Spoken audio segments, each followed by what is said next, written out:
मानसीताई आहे. मी स्क्रीन हे शेअर करतो. ती नामसाधना घेईल.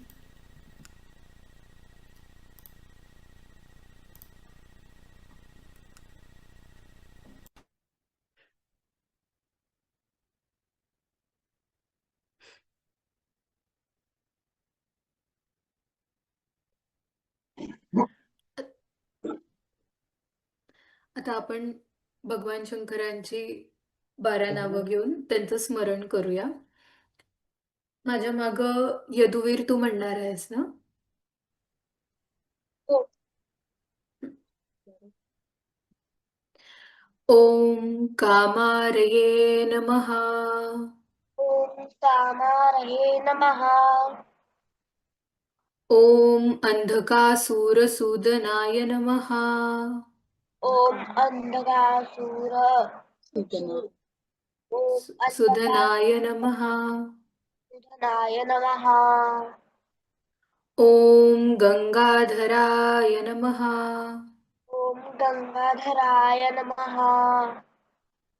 ओम ललाटाक्षाय नमः. ललाटाशाय नमः. ओम कालकालाय नमः. कालकालाय नमः. ओम कृपानिधये नमः. कृपानिधे नमः. ओम भीमाय नमः.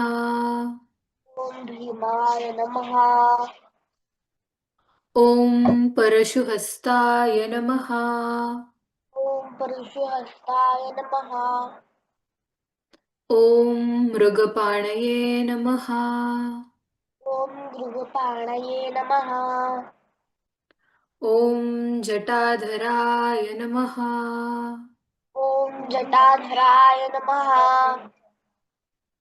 ओम कैलासवासिने नमः. ओम कैलासवासिने नमः. ओम कवचिने नमः. ओम कवचिने नमः. हरि ओम. हरि ओम. हरि ओम. फार छान. येस. झालं. येस. नमस्कार. तर आपण म्हणजे पुलवामा अटॅक आणि आपण कसं त्यांना काय रिस्पॉन्स दिला ह्याच्याबद्दल आता ऐकलं. तर ही एक कविता आहे जी मी म्हणणार आहे आणि माझ्या मागं यदुवीर म्हणणार आहे आणि मग नंतर आपण नक्की या कवितेत काय आहे ते पण समजून घेऊ. तर त्याचं नावच कवितेचंच नावच आहे a promise to my motherland. Yaduveer माझ्या हॅलो. हां, माझ्या मागं म्हणशील ना? तुम्ही एक लाईन म्हणते माझ्या मागं तू म्हण.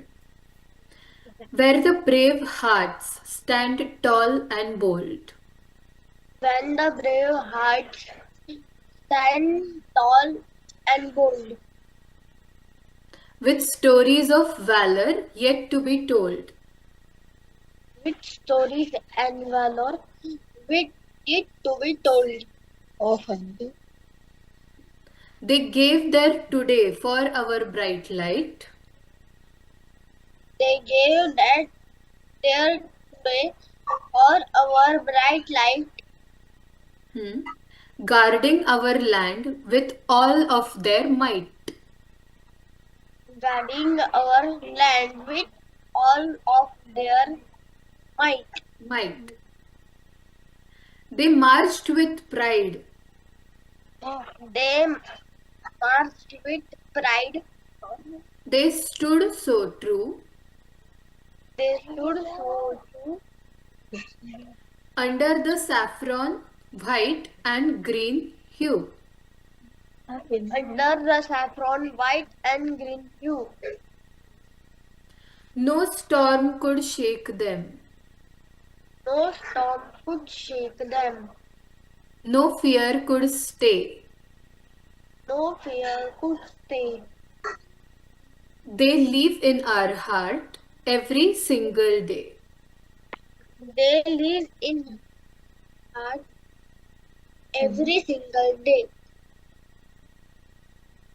Dear Bharat, dear Bharat, we promise with heads held high we promise with heads held high to love you to love you and serve you beneath the sky. and serve you beneath the sky. Like our heroes, Like our heroes, we will be brave and kind. we will be brave and kind.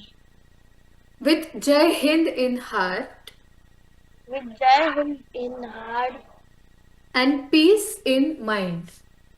and peace in mind. Jai Hind. Jai Hind.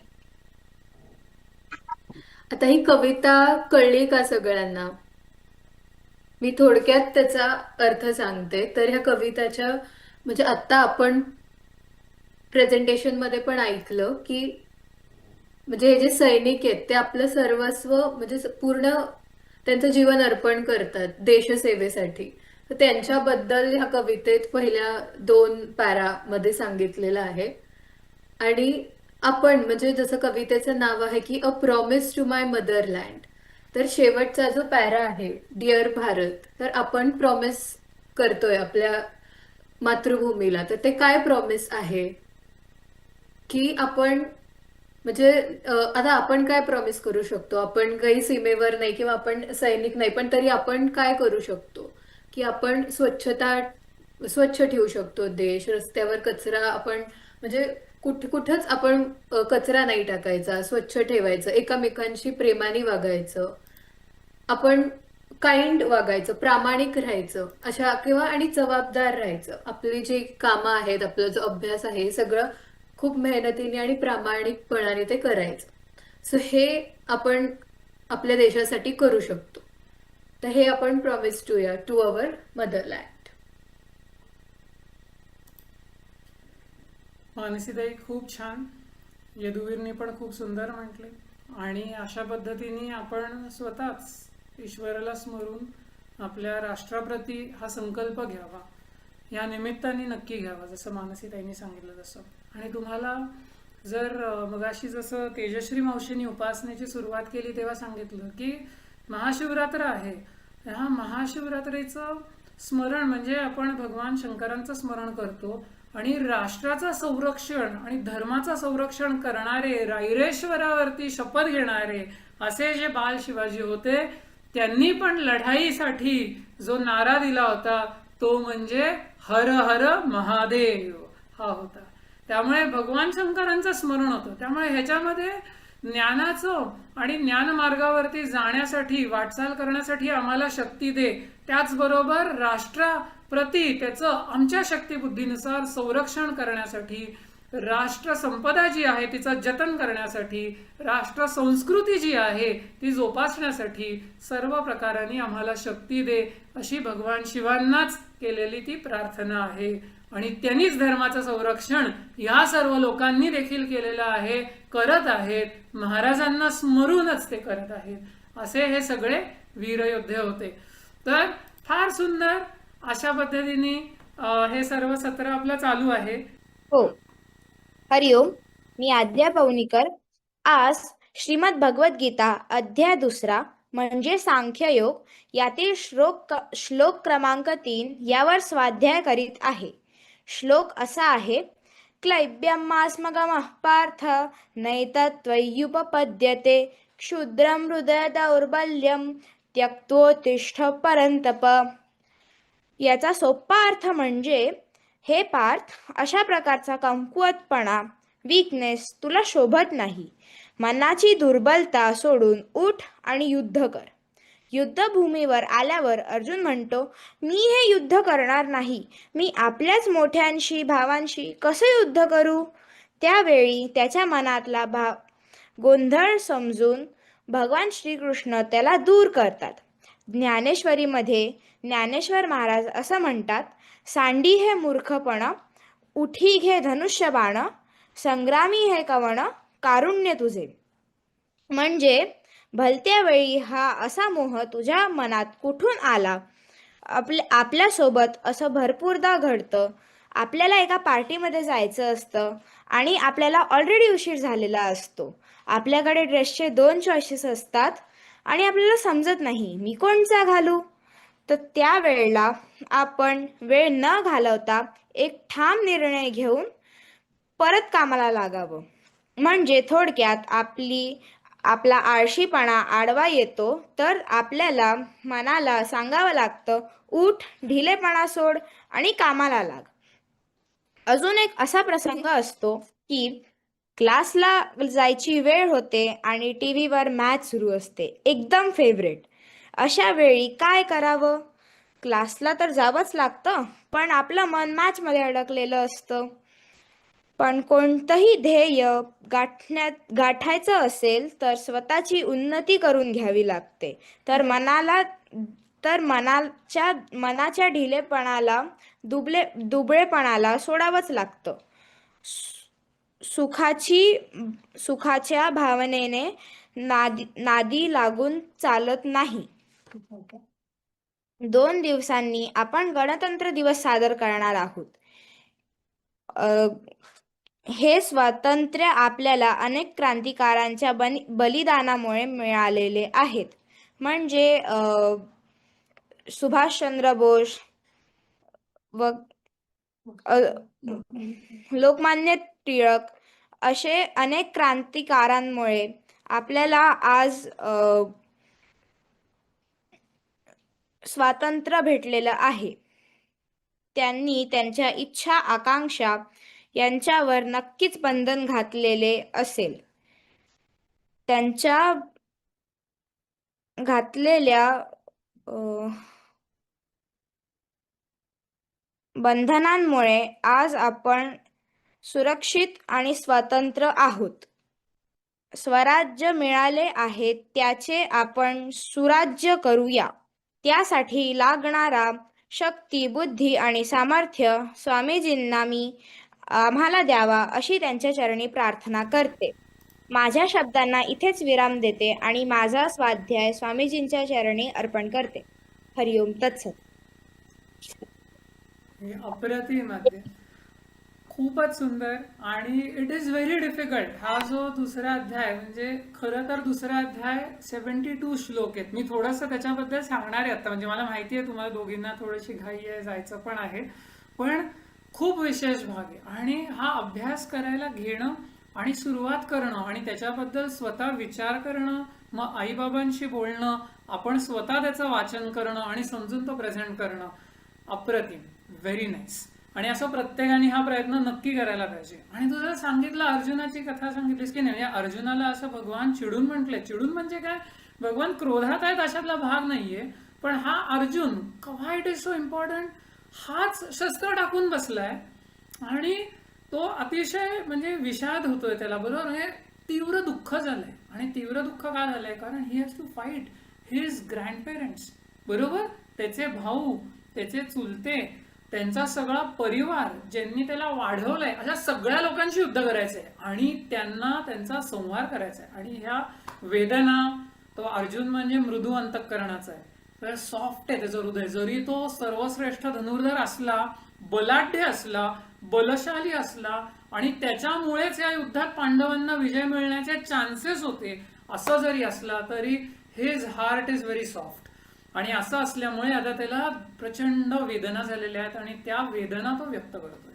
आणि अशा वेळेस आता भगवंत त्याला सांगतायत की हे असं करू नकोस, दौर्बल्य टाकून दे.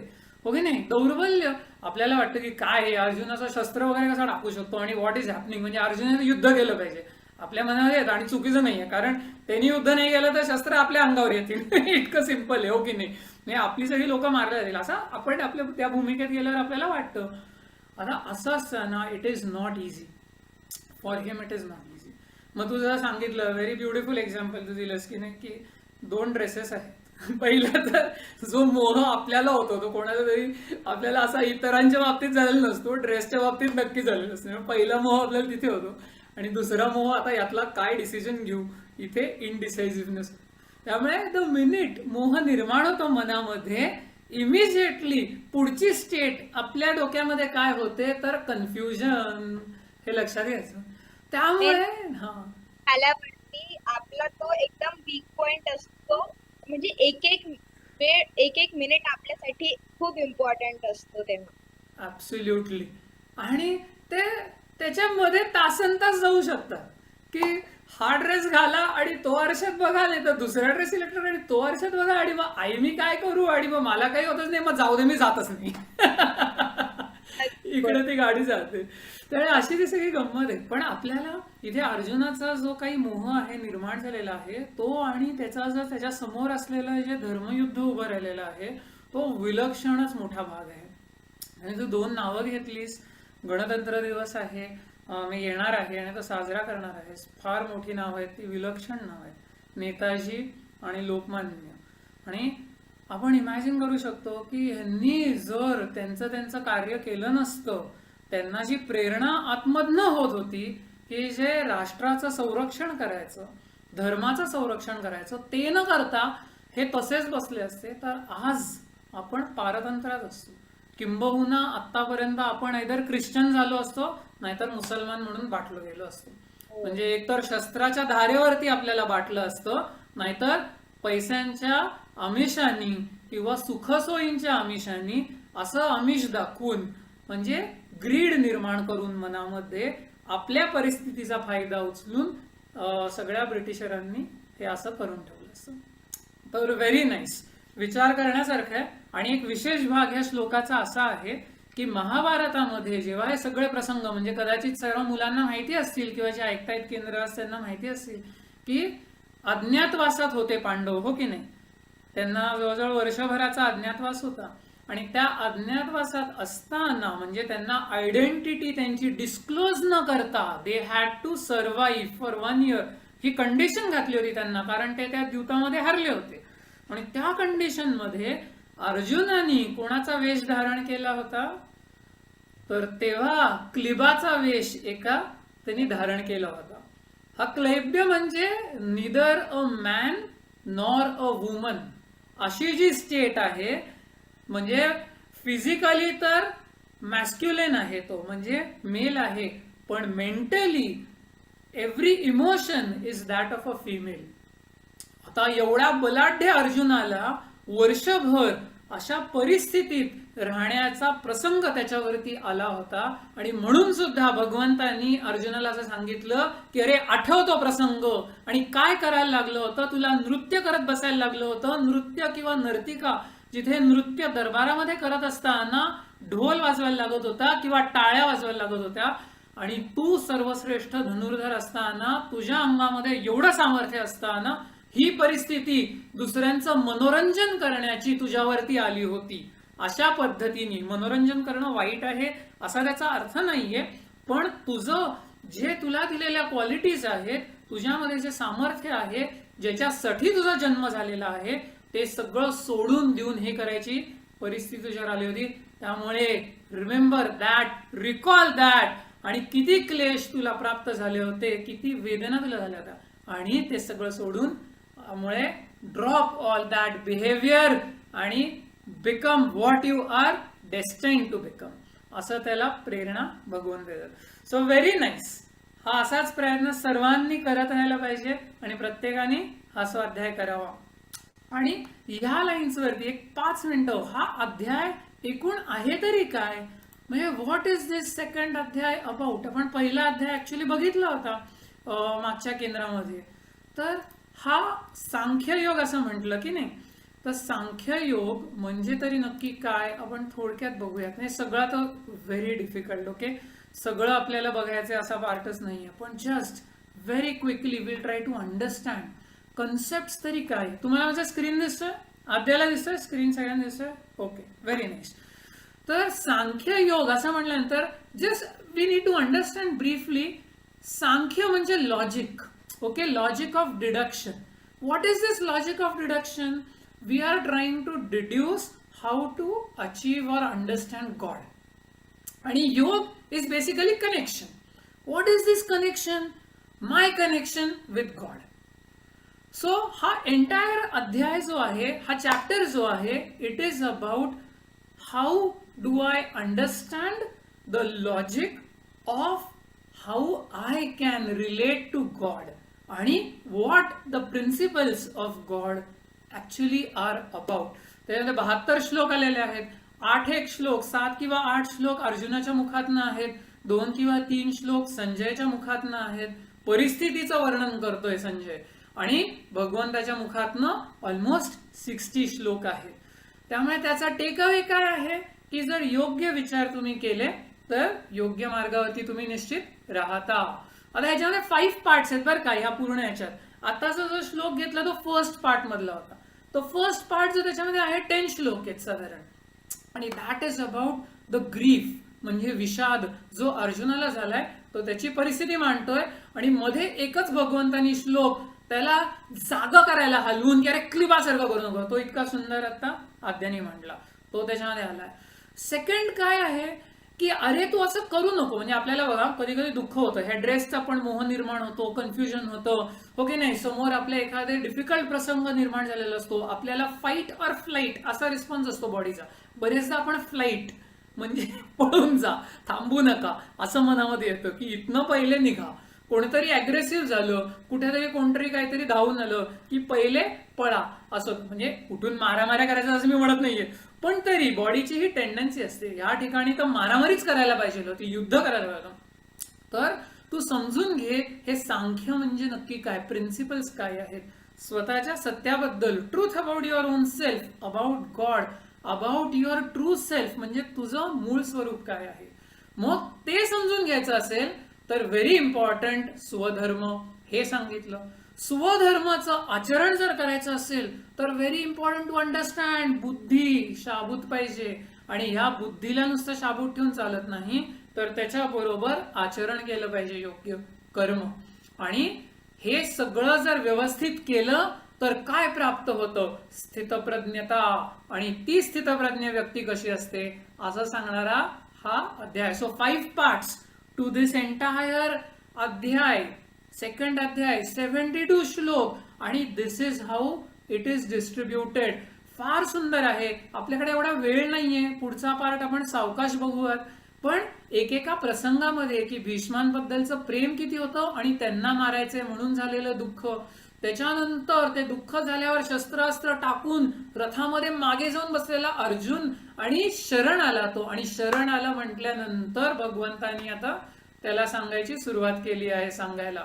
आणि ते सांगता सांगता की अरे तुझं मूळ स्वरूप आत्मस्वरूप आहे असं म्हणताना की जे अशाश्वत आहे त्याच्याबद्दल दुःख करू नकोस, जे शाश्वत आहे ते समजून घे, कारण cycle of life and death is continuous असं सांगतो.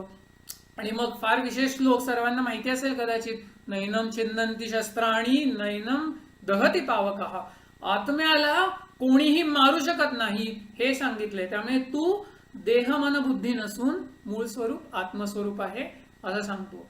आणि त्याच्यानंतर तिथे स्वधर्म कर, एनकरेज करतो. आता तुम्ही धुरंधर मूव्ही ऐकला असेल बरेचदा, हो की नाही, सगळ्यांनी धुरंधरचे रील्स आणि गाणी आणि सगळीकडे तेवढंच चाललंय. धुरंधरची जी स्टार्ट आहे मूवीची, दॅट स्टार्ट्स विथ हतो वा प्राप्स्यसि स्वर्गम असं म्हटलेलं आहे. यांनी सुरुवात झाली आहे पिक्चरची की अरे तू युद्ध कर, युद्धामध्ये तू पडलास, धारातीर्थी पडलास, तुझा देह गेला, मृत्यू आला तुला, तर तुला स्वर्ग असाच प्राप्त होईल. आणि जर तू जिंकलास तर या पृथ्वीवरतीच तुला या सर्व पृथ्वीचं साम्राज्य म्हणजे इथेच स्वर्ग तुला प्राप्त होईल. उठ आणि स्वधर्म निभाव आणि युद्ध कर असं प्रेरणा देणारा हा श्लोक आहे. आणि हा श्लोक का आला धुरंधर मध्ये माहितीये का? कारण हे सगळे जे अननोन मेन आहेत ते without recognition, without applause, without any reward, म्हणजे without the intent of all of these things, ते त्यांचं राष्ट्र संरक्षणाचं कार्य करत आहेत. Therefore they started with this श्लोक. विलक्षण श्लोक आहे. आणि हे सगळं करण्यासाठी जसं म्हणलं की you need a very focused mind, laser sharp, ध्यानातनं हे प्राप्त होतं. तर if your intellect is scattered, अव्यवसायत्मिका बुद्धी असं म्हणलेलं, इकडे तिकडे इकडे तिकडे, ड्रेस 1, ड्रेस 2, पार्टी 1, पार्टी 2, अभ्यास, खेळ, match, everything coming at the same time, Anant Phate, you will not be able to concentrate. Shweta मावशीने सांगितलं हो की नाही, तुम्ही अटेन्शन फोकसच नाही करू शकणार. राईट नाव व्हॉट आय एम डुईंग, मी केंद्र अटेंड करतोय किंवा करतेय, my entire focus is trying to understand what is going on. पण मनामध्ये अनंत विचार आले, आय लूज एव्हरीथिंग, मला हे पण नाही आणि ते पण नाही असं होईल. असं सांगितलंय, you have to have laser sharp focus आणि अंडरस्टँड कर्मण्येवाधिकारस्ते. आता लेझर शार्प फोकसनी ऍक्शन घेताना कसं ऍक्शन घेतली पाहिजे, तर फोकस ऑन युअर जॉब, पण डोंट वरी अबाउट हे मी छान केलं तर मग मला महिन्याच्या शेवटी भरमसाठ पैसे मिळतील. मी कॉम्पिटिशन मध्ये भाग घेतला की पहिलं माझं मन कुठे जातं, ओ हो medal, oh trophy on the stage, everybody applauding for me. Don't get into that. Focus on why you are participating, what you want to do, how you will prepare in the moment. कर्मण्ये वाधिकार असते हा श्लोक ते सांगतो तुमचं कर्म कसं गेलं पाहिजे.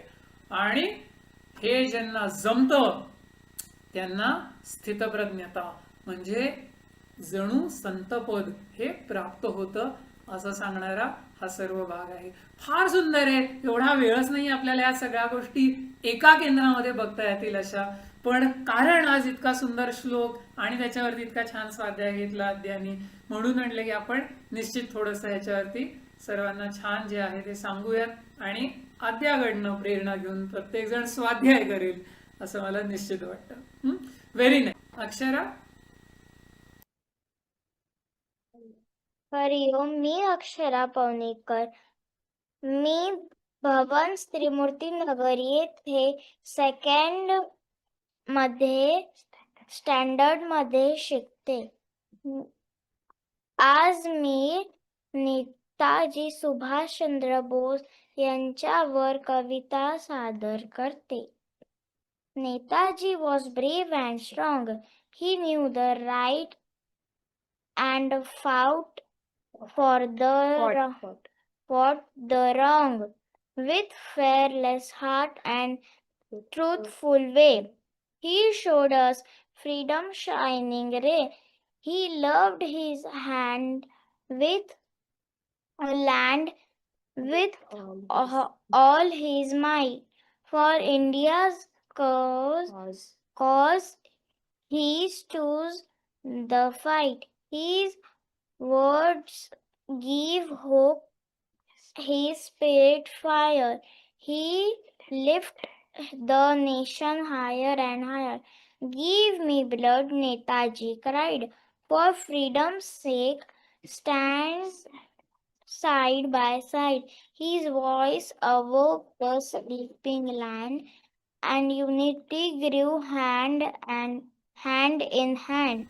Today we stand so proud and free because of heroes like Netaji.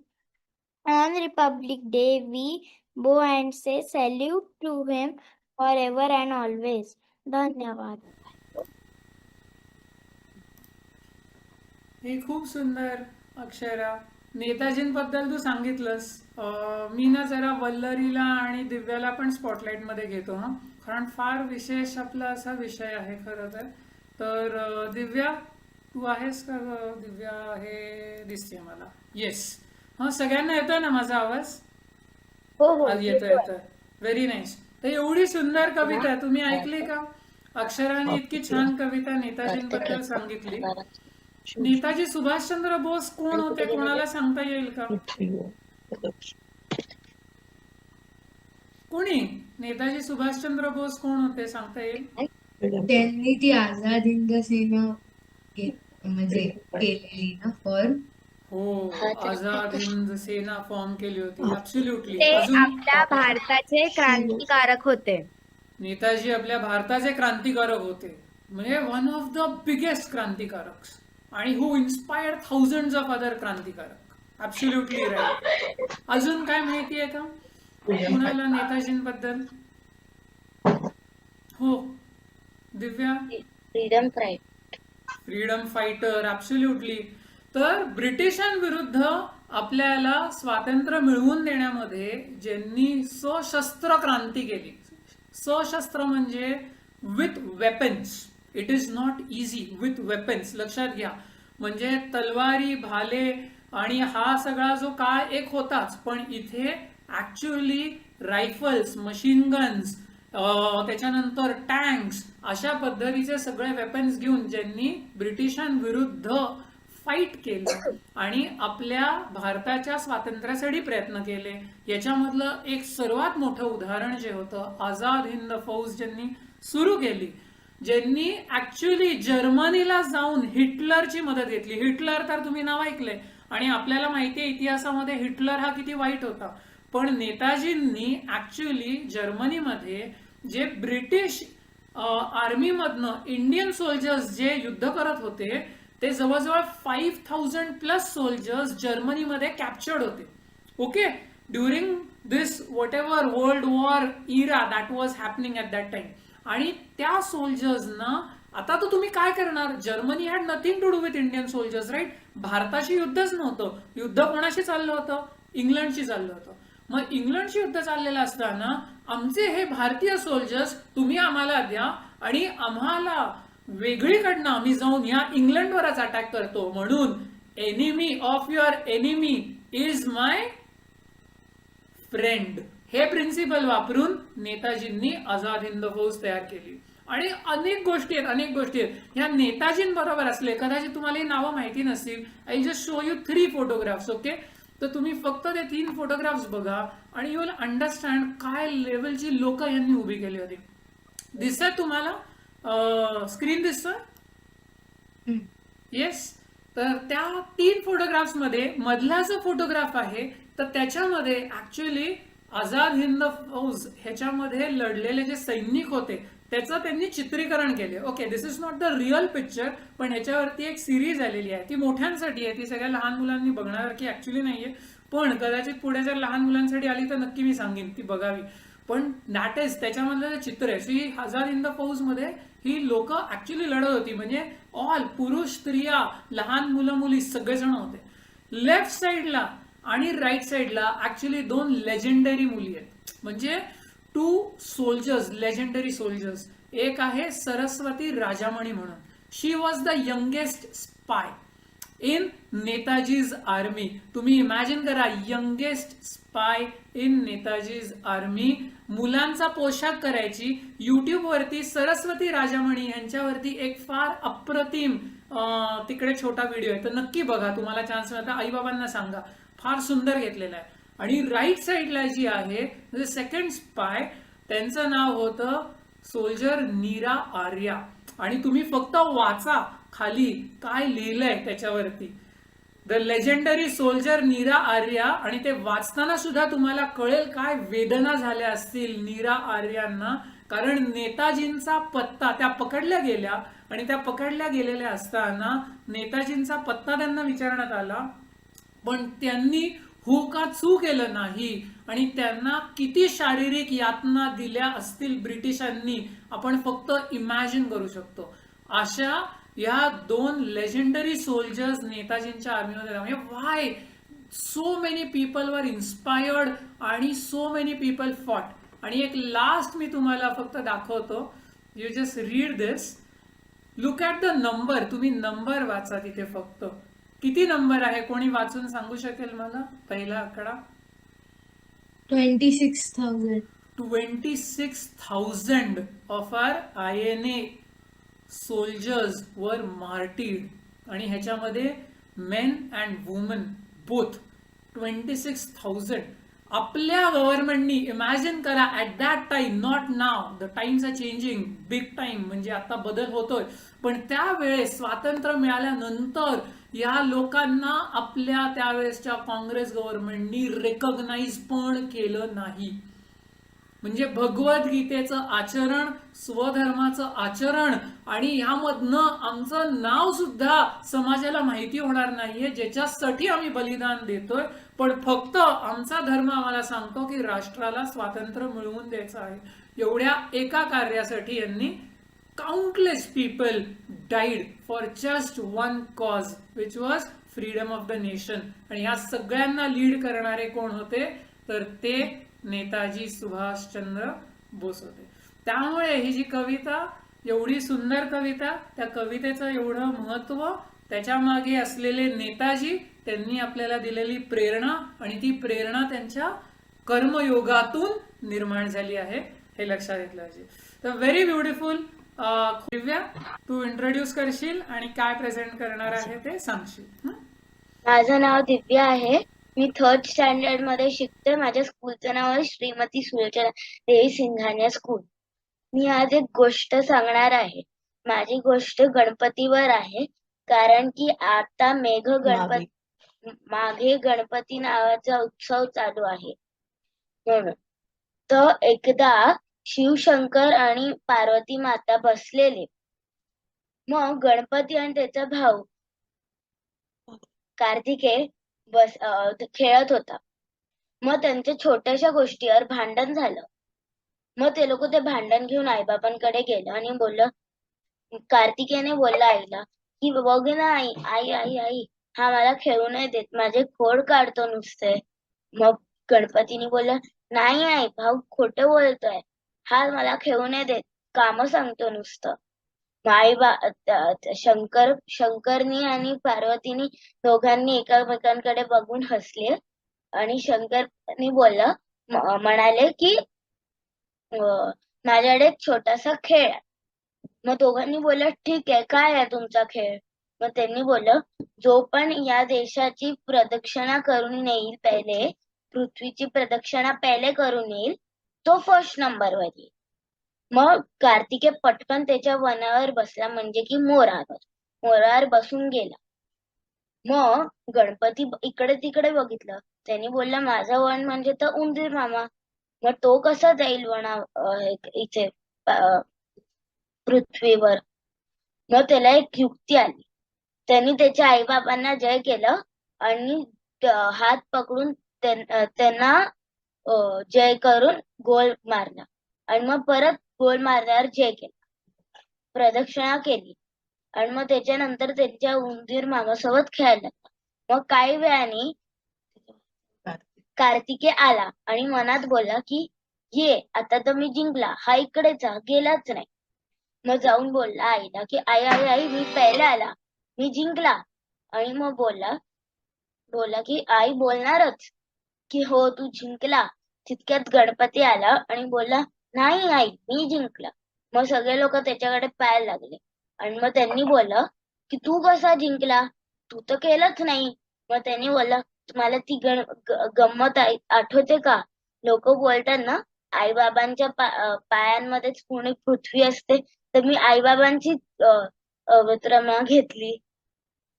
म्हणून मग आईने बोलला, हा बरोबर, मग तू जिंकला, 1st नंबरवर तू आला. तर या गोष्टीत आपल्याला 2 गोष्टी शिकायला मिळाल्या, की युक्ती लावायची शक्ती नाही, आणि दुसरी गोष्ट आहे आईबाबांचं सगळं ऐकायचं. थँक्यू.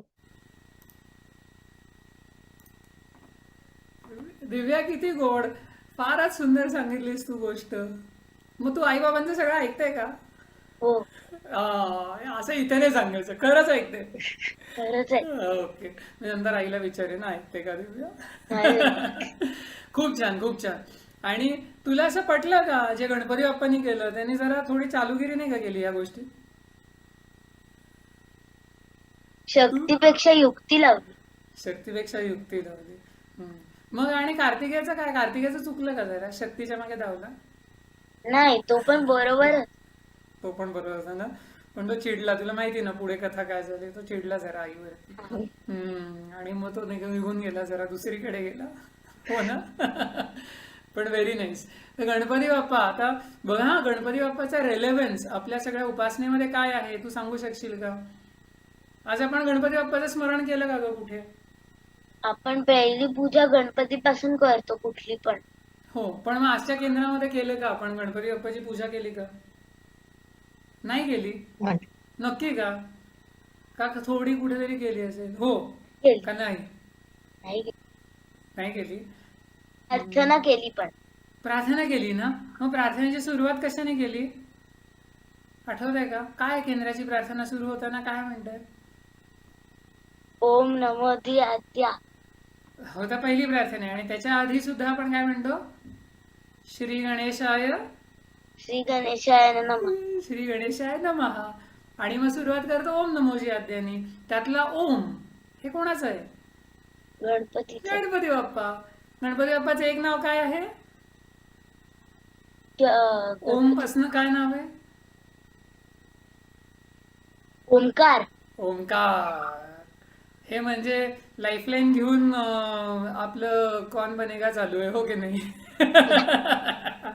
पण व्हेरी नाईस. येस, गणपती बाप्पाचे एक नाव आहे ओंकार.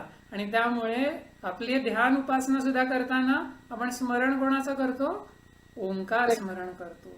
त्यामुळे आपण त्याचं निर्गुण निराकार असं म्हणजे फॉर्मलेस, टाइमलेस, ॲब्सोल्यूट असं जे त्याचं स्वरूप आहे त्याचं स्मरण करायचा प्रयत्न करतो आणि ध्यान करतो.